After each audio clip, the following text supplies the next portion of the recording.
ఆయనకి నచ్చిందా అంటే అప్పుడు నాగేశ్వరరావు గారు more or less he was leaving it to Venkat గారికి, సురేంద్రకి, నాగార్జునకి. So he was not really operatively so involve, at least నా పర్స్పెక్టివ్లో.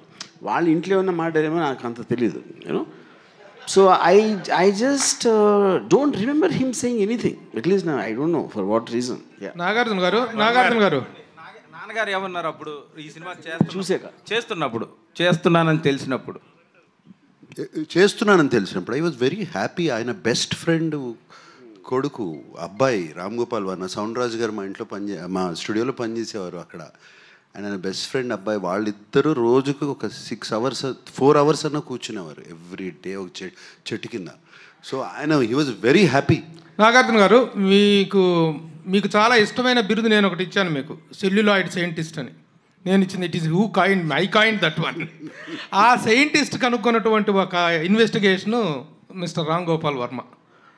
మీకు ఈయన వరుసగా అందరినీ పడగొట్టుకుంటూ వచ్చాడు, అందరినీ బుట్టలో వేసుకుంటూ వచ్చారు. అన్నపూర్ణ సురేంద్ర గారిని, వెంకట గారిని, వీళ్ళందరినీ వేసుకుంటూ వచ్చాను, నాగార్జునాన్ని కూడా వేసాను. బట్ మీకు ఎప్పుడు కాన్ఫిడెన్స్ వచ్చింది సార్? ఫస్ట్ సబ్జెక్ట్ చెప్పినప్పుడా, లేకపోతే కాపీ చూసినప్పుడా? అబౌట్ మీ కాన్ఫిడెన్స్ లెవెల్స్ పెరుగుతాయి కదా as it goes on, the shooting is going on. When you really got confidence that you are going to hit అనేటువంటిది? Confidence you going to hit the film అనేది అది లేకుండా ఎవరు ఏమీ స్టార్ట్ చేయము. ఫస్ట్ బట్ రాముతో నాకు శివ కథ చెప్పకముందే రాముతో సినిమా చేయాలి, ఎందుకంటే we are lot of interactions and జరిగాయి కలిసేవాళ్ళం. నా అవుట్డోర్స్కి వస్తూ ఉండేవాడు తను. సో అప్పుడే డిసైడ్ అయిపోయాను మైండ్లో. It was just a matter of fact కథ తీసుకురావటం. కథ తీసుకొచ్చినగానే I like the story, I like the sensibilities, and it was very simple. తర్వాత డెసిషన్ తీసుకోవటానికి ఒకసారి డెసిషన్ తీసుకున్న తర్వాత standing by also was simple for me. నేను ఒకసారి డెసిషన్ తీసుకుంటే ఐ డోంట్ బ్యాక్అవుట్. వర్మ గారు 35 years బ్యాక్ ఈ సినిమా డెబ్యూ డైరెక్టర్గా చేసారు. ఆ తర్వాత టెక్నికల్గా ఎంతో అప్డేట్ అయ్యారు, మీరు నేర్చుకున్నారు, ఇప్పుడు అప్డేట్ అయ్యాం టెక్నికల్గా. ఇప్పుడు ఈ సినిమా చూసినప్పుడు ఏదైనా ఒక సీన్ కానీ 2 సీన్లు కానీ ఇంతకంటే బెటర్గా తీస్తే బాగుండేది అని ఫీల్ అయిన సన్నివేశాలు ఏమైనా ఉన్నాయా? ఆనెస్ట్లీ నో అండి. అంటే కొన్ని మేబీ స్మాల్ థింగ్స్, అది కూడా it is a detail technical aspect చెప్పినా కూడా అర్థం కాదు. But I feel so I don't want to get in to that, but I feel what the subject matter requires and what are the characters I'm dealing with, I think it's perfect.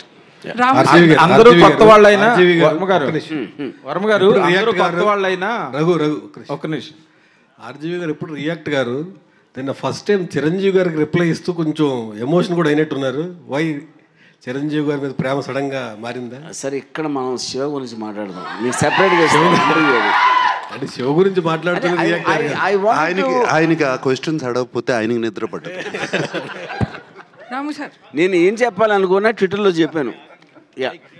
రాము గారు hello, ఇక్కడ hello sir, ఇందాక chasing scenes గురించి మాట్లాడారు కదా. One సీన్లో నాగార్జున గారు వెనకాల పడుతున్నప్పుడు ఐ థాట్ అసలు ఆయన దొరికేస్తారు, ఈజ్ సంథింగ్ విల్ హ్యాపెన్. అసలు I've seen the movie lot of times. ఇంటర్నెట్లో చూశాను, ఎప్పుడు చూసాను. It's my favourite movie. Realism పుట్టింది తెలుగులో శివ అని అనుకుంటాను నేను.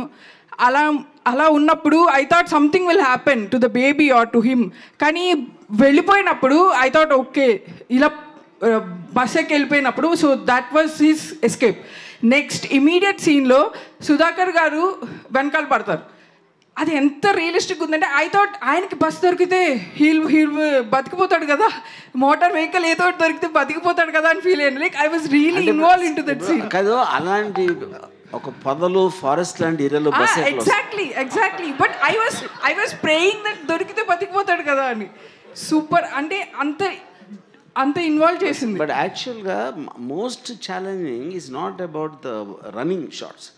ఇప్పుడు కూడా నాకు ఇందాక ఎవరు అడిగారు ఏది ఛాలెంజింగ్ అనిపించిందంటే, నాకు అప్పుడు అనిపించలేదు. కానీ ఇప్పుడు చూస్తే అసలు నాగార్జున నేను ఎలా అడిగానో సైకిల్ అలా తొక్కమని, నాగార్జున ఎందుకు చేసాడు అనేది నాకు ఒక పెద్ద మిస్టరీ అది.